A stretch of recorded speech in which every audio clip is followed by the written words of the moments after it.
The farm wasn't a choice. It was a homecoming, a desperate retreat to the only sanctuary I had left. It was 300 acres of rolling black soil in a valley my great-grandfather had settled. A place where the seasons spoke louder than people, and the earth offered a forgiveness I couldn't find anywhere else. After a decade spent in the U.S. Navy Seabees, a life lived out of a duffel bag in places where the only season was scorching sun, and the only thing being planted was IEDs. I needed the quiet, predictable rhythm of the land. The last tour had broken something in me.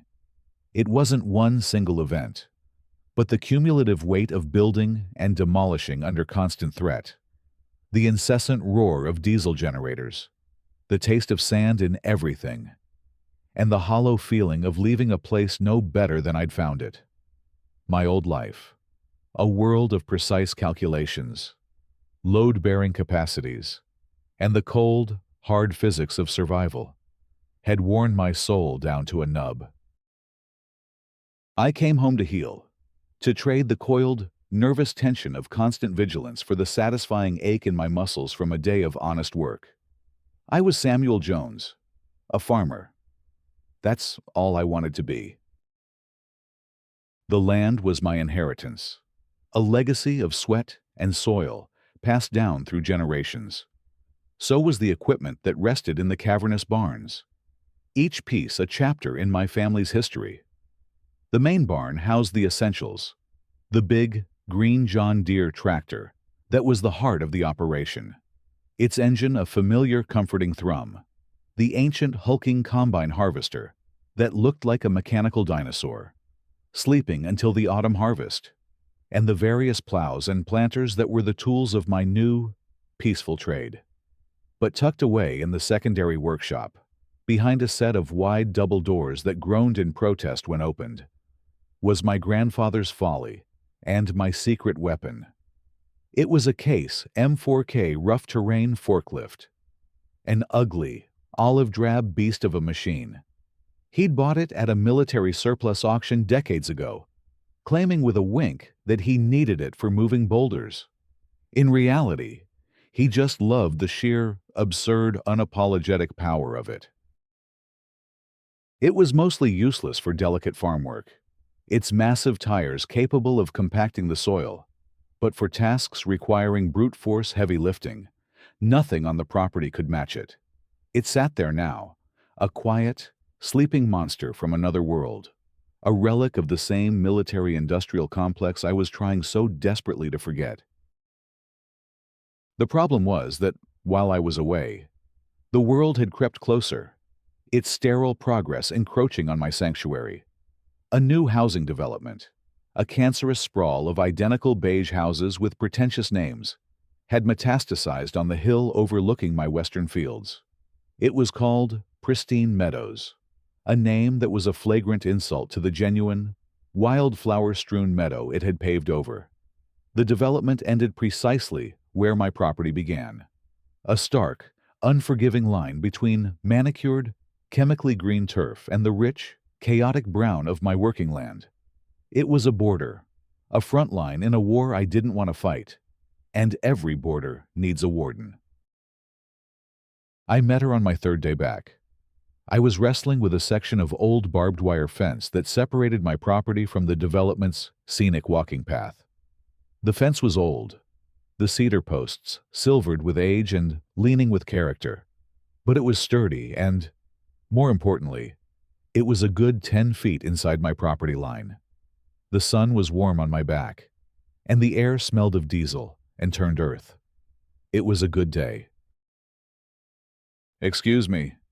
The voice was like shattering glass on a quiet morning. "What in God's name do you think you're doing?" I turned, wiping sweat from my brow with the back of a leather glove. A woman stood on the asphalt path, her hands planted firmly on her hips. She was a vision of suburban hostility, dressed in blindingly white tennis apparel that had clearly never seen a moment of exertion. Her hair was a sculpted, unmoving helmet of platinum blonde, and her face was a tight mask of pinched disapproval. She held a phone in her hand, pointed at me, as if it were a sidearm she was ready to draw. "Just mending my fence, ma'am," I said, my voice calm, trying to project a neighborliness I didn't feel. "That thing," she said, gesturing to my fence with a flick of her wrist, as if shooing away a fly, "is a blight. It is a tetanus-riddled eyesore, and it is in violation." "In violation of what exactly?" I asked, genuinely curious as to what jurisdiction she imagined she commanded. "It's my fence, on my land." "I am Eleanor Vance," she announced, the name delivered with the weight of a royal title. "I am the president of the Pristine Meadows Homeowners Association, and that fence violates Bylaw 47 Section 3 concerning aesthetic uniformity and community standards of appearance. It is rustic, dilapidated, and, frankly, a safety hazard to the residents who use this path." I leaned against a sturdy fence post and crossed my arms, the worn leather of my gloves creaking. The analytical part of my brain, the part I was trying to suppress, kicked in automatically. Subject: Eleanor Vance. Threat level: non-physical, but high potential for administrative and legal attrition. Motivation: perceived authority, territorial dominance. Initial assessment: a territorial dispute initiated on weak legal premises. Recommended course of action: de-escalation and firm boundary assertion. I pushed the thoughts down. "You're Sam the farmer. Remember, be normal."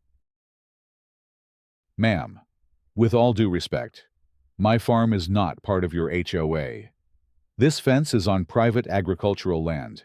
Your bylaws and your authority stop right there at the edge of that asphalt." I pointed a gloved finger to the clear line in the grass. Her jaw tightened, a little ripple of muscle appearing just below her ear. "The viewscape from our community is part of the value proposition for our homeowners. Your derelict fence degrades that viewscape. It is a nuisance.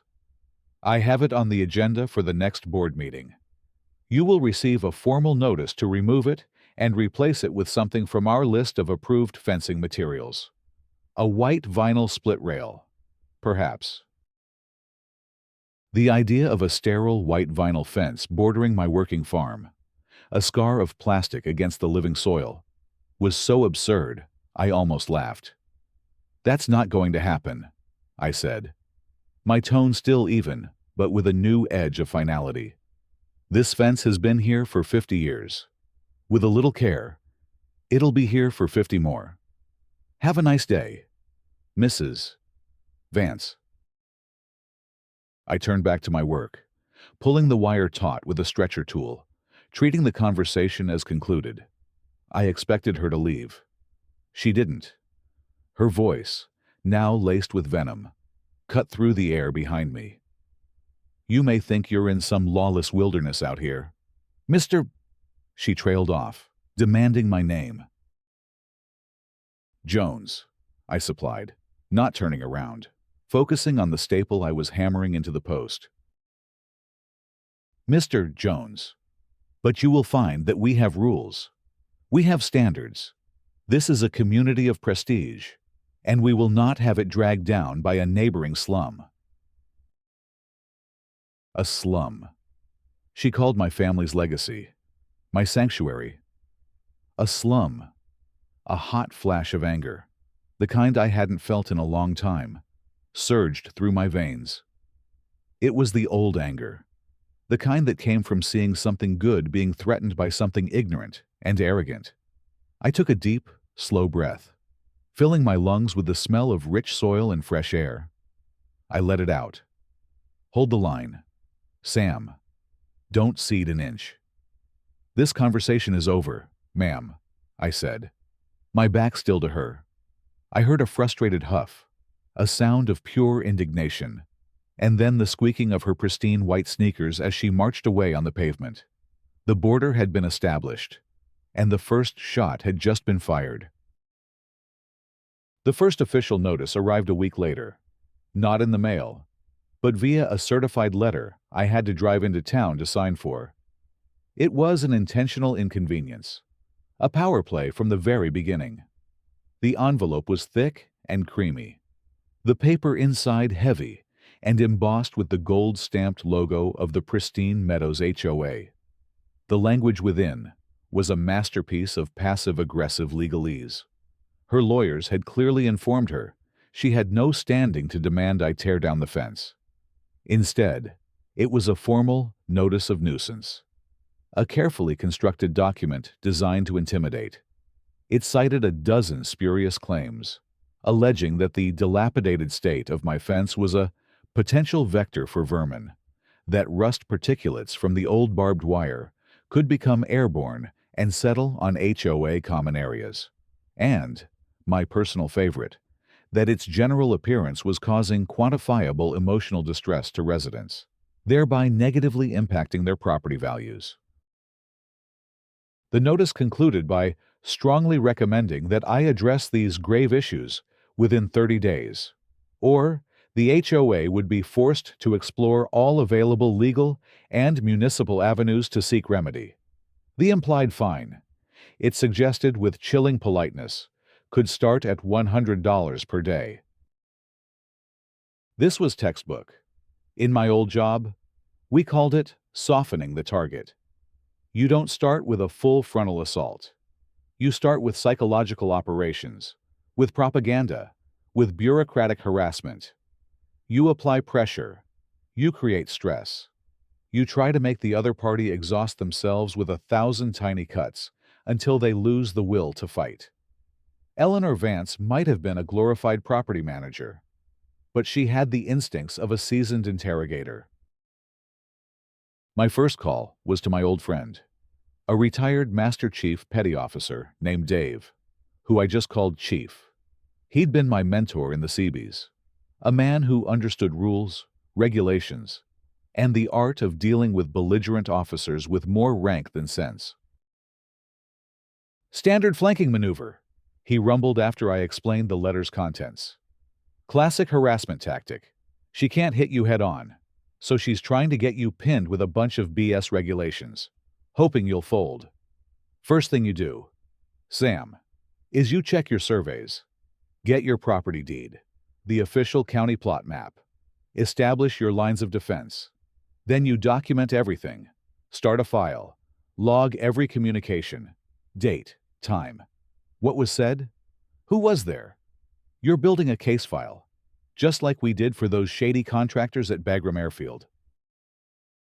His advice, framed in the familiar language of strategic defense, settled me. It gave me a mission, a protocol. This wasn't just a squabble with a neighbor anymore. It was an operation. That afternoon, I went to the county records office and spent hours retrieving certified copies of every survey and deed related to my property dating back to 1948. The fence was a good 10 feet inside my line. Armed with the documents, I began my project. Before I could write my response, I needed to clear out a corner of my cluttered workshop to set up a proper office space for this new, unwanted battle. A heavy, cast-iron wood stove my grandfather had bought but never installed was in the way, sitting on a rotting pallet. It was far too heavy to move by hand. I sighed, walked over to the secondary workshop, and swung open the wide doors. The M4K forklift sat in the gloom. I checked the fluids, turned the key, and the diesel engine coughed to life with a familiar, throaty roar. The controls felt like an extension of my own hands. I navigated the big machine out of the workshop and over to the main barn with a practiced ease. A lifetime of practice. First with my grandfather showing me the basics on this very machine. Then, later in the service, where operating heavy machinery under extreme pressure was a core competency. I had a sudden, vivid memory of a night in Kandahar, using a similar machine to lift a multi-ton generator into place, while the percussive thump of incoming mortars landed a few hundred yards away. Moving a wood stove felt blessedly, beautifully simple. with a surgeon's precision. I slid the forks under the old pallet, lifted the stove a few inches off the ground, and smoothly transported it to an unused corner of the barn. I set it down so gently it barely made a sound. My neighbor from the next farm over, an old-timer named Hank, saw me as he drove his pickup past my lane. "Getting some use out of the old beast, are ya, Sam?" he yelled over the engine. "Just moving some dead weight." "Hank," I yelled back with a grin. He chuckled and drove on. The exchange was normal, neighborly. But as I shut down the M4K, a cold thought settled in my gut. The machine was a tool, but it was also a symbol of a kind of power Eleanor Vance couldn't possibly comprehend. With the workshop clear, I set up my command post. I created a thick, black, 3-ring binder. The first page was a high-resolution satellite image of the property lines. Behind it, I put the certified copies of the deeds and surveys. I scanned Eleanor's letter and started a log, detailing my first encounter with her. The Eleanor file felt solid and reassuring. It was evidence. I then wrote my response, a cold, formal letter sent via certified mail, return receipt requested. I included copies of the deeds and surveys, and politely informed her that any attempt to find me would be ignored, and any attempt by her agents to tamper with my fence would be treated as criminal trespassing. I had presented facts, but I was forgetting what Chief had taught me about people like Eleanor. They don't care about facts. They only care about power. Her next move would be far more insidious. The escalation from bureaucratic threats to physical action was both cowardly and vicious. I was out in the fields just after dawn, cultivating the 10-acre plot that ran alongside pristine meadows. The seedlings from my first planting of soybeans in the adjacent field were just beginning to emerge, delicate green shoots pushing through the black earth in neat, promising rows. That was when I saw it. A patch of death in the midst of new life.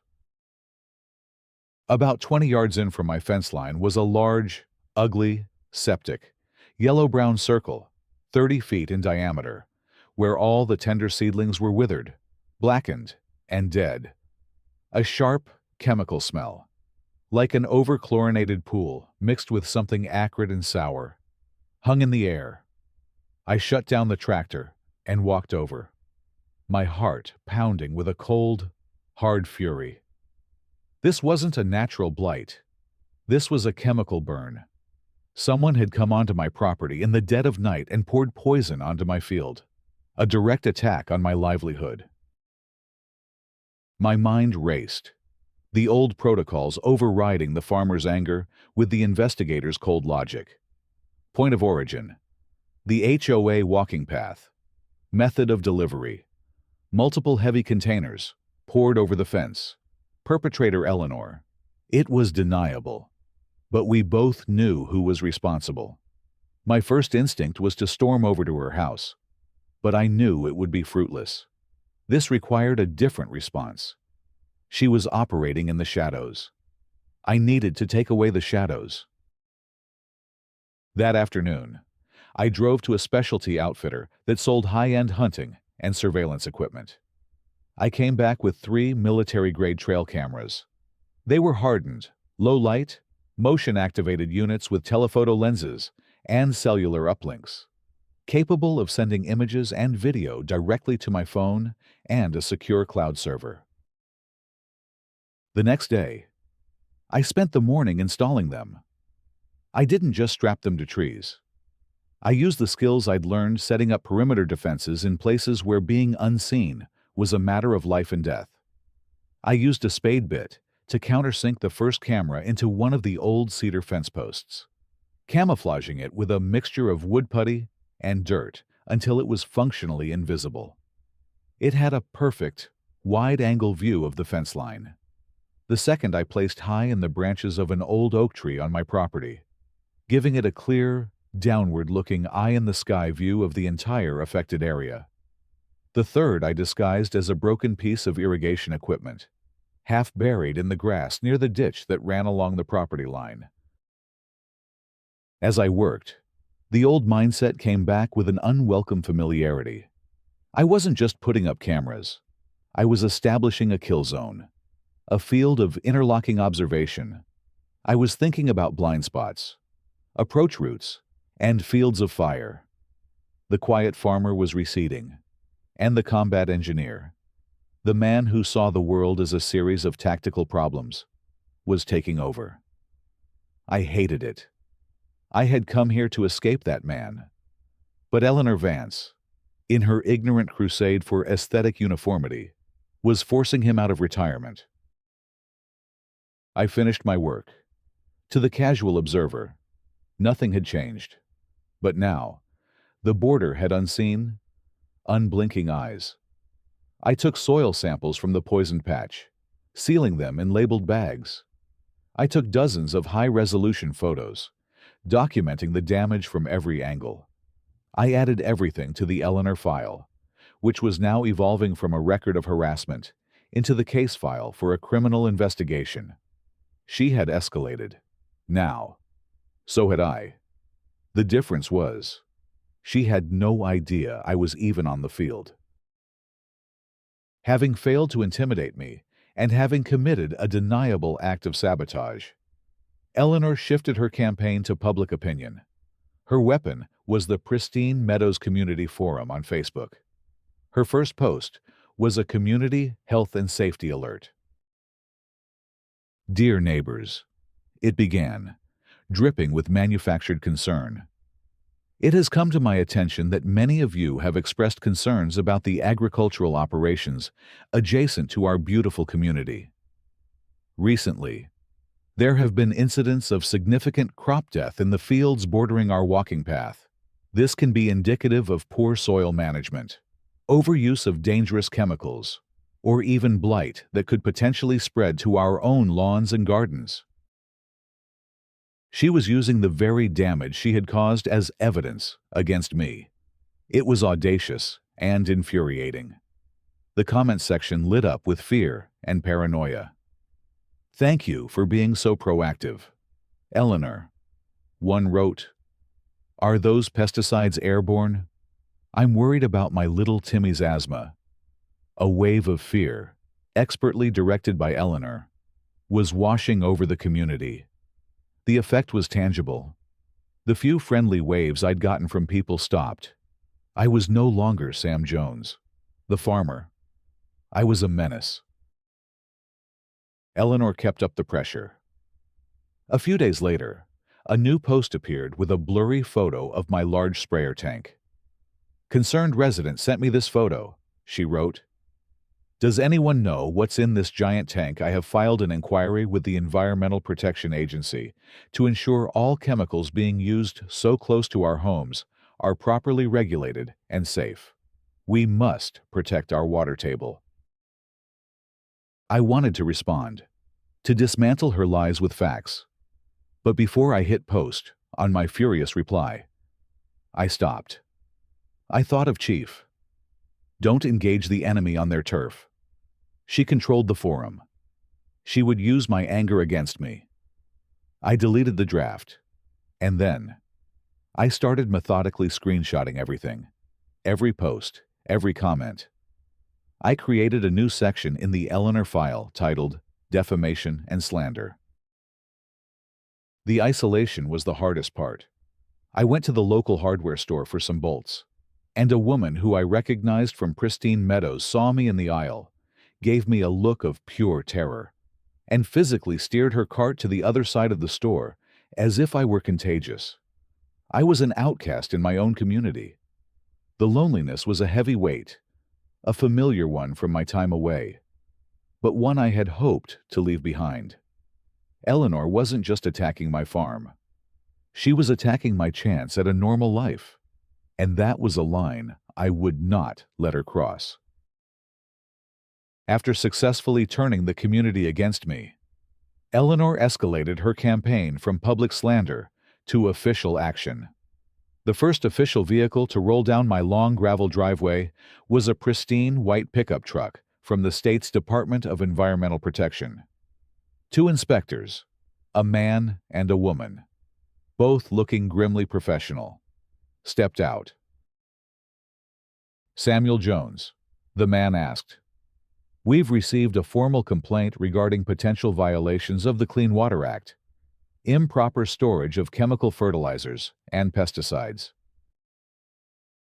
"The source of the complaint is anonymous," the woman added, not meeting my eye. "Of course it is," I murmured to myself. Then, louder, "Well, I've got nothing to hide. Let me show you around." I led them to my chemical storage building. Inside, it was as clean and organized as a surgical theater, exceeding all state and federal requirements. The two inspectors stopped in the doorway, their expressions slowly changing from stern suspicion to surprise. Next, I showed them my records, a binder detailing every single application I'd made: date, time, product, concentration, weather conditions, wind speed, and direction. The male inspector noticed the photo on my office wall, a younger me, grinning and covered in dust, standing with my unit in front of a Bailey Bridge we had just built in Afghanistan. He squinted at it. "Corps of Engineers." "Navy Seabees," I corrected him gently. "Can do." "Ah." He tapped my binder of records. "That explains this. You run a tight ship, tighter than anyone I've ever inspected. This complaint is baseless." The complaint was dismissed. 2 weeks later, another truck, this time from the County Water Authority, arrived with another baseless complaint about my water usage. I showed the young inspector my detailed water logs, and he left, shaking his head in amazement. The pattern was clear. Eleanor was systematically working her way through every regulatory body she could find, hoping to trip me up. I added the official reports to the Eleanor file. The binder was now nearly 3 inches thick. It was a testament to her relentless malice, but it was also becoming a formidable weapon of my own. All I needed was for her to make one final, critical mistake. The final escalation came at the worst possible time. It was the first week of May, the heart of planting season. I had been working from before sunrise until after sunset for a week straight, a frantic race against the weather. After finishing the last field late one evening, exhausted and covered in grease, I parked my John Deere on a patch of hardened gravel at the far end of my driveway, right where it met the main road. It was the most logical place to park for maintenance before starting again at dawn. It was also, crucially, still a good 50 feet inside my own property line. The next morning, I was woken by loud, angry shouting. Eleanor Vance was standing there, dressed in a silk bathrobe, screaming into her phone. "It is a monstrosity. It's an industrial blight. It's been sitting here all night." She saw me approaching. "You," she spat. "This is the final straw. You cannot park this thing here." "Morning, Eleanor," I said. "This is my property. I can park my equipment on my own property." "This is an easement. It's a public right-of-way," she lied, her voice cracking. "And you are violating a dozen different commercial vehicle ordinances." "You're mistaken," I said, my voice dangerously calm. "You are on my land. I suggest you leave." "I am not going anywhere. I have already called a heavy-duty towing company. They are on their way. We are going to have this scrap heap impounded." And there it was, a direct attack on the one piece of equipment essential to my livelihood, at the most critical time of the year. I looked at her, at the smug, triumphant certainty on her face. A profound, icy calm settled over me. The combat engineer took full command. I gave her a look that was completely devoid of emotion. "Eleanor," I said, My voice flat.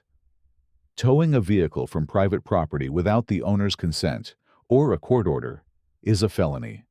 In this state, it's defined as grand theft auto, a Class 4 felony, punishable by up to 3 years in prison. I am warning you, right now, as a courtesy, to call them off and walk away. She just laughed, a shrill, ugly sound. Threats. I'm not the one who's going to be talking to the police. You hick. You have 20 minutes. She turned her back on me. I didn't say another word. I just walked back to my workshop. I pulled out my phone. I didn't call the sheriff. Not yet. I called Chief. Chief, I said, my voice steady. It's time. We have an active threat against a primary asset. I'm initiating a relocation operation. I need a spotter and a witness. And have your camera ready. It's going to be a delicate, heavy-lifting job. On my way. Sam, he said, his voice all business. Stay frosty. I hung up and looked at the keys hanging on the wall. Not the keys to the John Deere, the keys to the M4K, the ugly, olive-drab beast of a machine. My grandfather used it for boulders. I used it for wood stoves.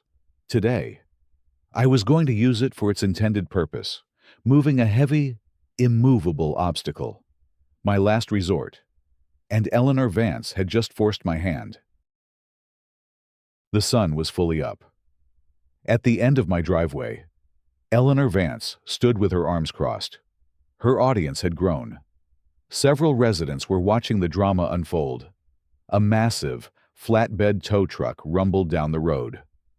The driver, a burly man, got out and looked hesitant. Ma'am, are you sure about this? This looks like it's well on his land. It's an HOA easement, she lied. I am the president of the board. I am giving you the order. Hook it up. The driver sighed and reluctantly began backing his rig into position. This was her moment of triumph. That was when they heard the other sound. A deep, powerful hydraulic hiss and the heavy-duty clank of thick steel. From behind my main barn, I emerged at the controls of the Case M4K rough terrain forklift. I rolled down the driveway and stopped about 20 feet from the tow truck. Every single person stared. Chief was already there, standing discreetly near a tree. His phone held up, recording. He gave me a slight nod. Driver, I called out, I'm only going to say this once. You are being ordered to commit a felony. That is my tractor, on my private property. If you attach your hook to it, I will have you charged with attempted grand theft. I suggest you get back in your truck and leave. The driver looked from my face to the massive machine I was piloting, and then to Eleanor. He dropped the chain he was holding. Nope, not my problem, he said, and walked back to his cab. Eleanor went ballistic, but the driver ignored her. She turned her rage on me. You think this changes anything? I'll have the sheriff here in 5 minutes. I'm sure you will, I said. But first, we have to address another violation. I pointed the forks of my machine toward her car, a pristine, white Lexus SUV, parked directly in front of a fire hydrant. Eleanor, you've parked in a fire lane. As a concerned citizen, I feel it's my duty to move it to a safer location. You wouldn't dare, she whispered. I didn't answer. The old training took over. With a surgeon's precision, born from thousands of hours spent lifting and placing objects weighing several tons pallets of seed. Broken engines, concrete barriers, entire sections of Bailey bridges under fire. I maneuvered the M4K. The heavy-duty steel forks slid smoothly under the chassis. She screamed. With a gentle pull of a lever, the hydraulic system hissed. The Lexus, all 4,000 pounds of it, lifted effortlessly into the air. It rose 6 feet, its tires spinning uselessly. The crowd of residents gasped. Phones were recording from every angle. I backed up slowly, turned, and rumbled into the vast, open expanse of the field I had just finished tilling. The soil was deep, dark, and soft. I drove about 100 feet into the middle of the field. I stopped. Then, with the same delicate precision, I lowered the car. It didn't just land. It settled. The soft, freshly tilled earth gave way, and the Lexus sank until the soil was halfway up the doors. It was perfectly level, perfectly undamaged, and perfectly, hopelessly stuck. I raised the forks, backed away, and turned the forklift to face the stunned crowd. I picked up the small PA microphone I had in the cab. "Eleanor," my voice boomed across the field. "You wanted to interfere with my planting season. Congratulations. You're the first thing I've planted this year." Just then, the flashing lights of the sheriff's department cruiser appeared down the road. Eleanor had made her call, but I had made mine first. The resolution was not the chaotic shouting match Eleanor had envisioned. It was a quiet, methodical execution of facts. The sheriff, a man named Brody, whom I knew from the local farmers' co-op, got out of his car and surveyed the scene with profound weariness. "Sam," he said, "don't tell me. Let me guess. Mrs. Vance." "Morning, Brody," I said, hopping down from the forklift.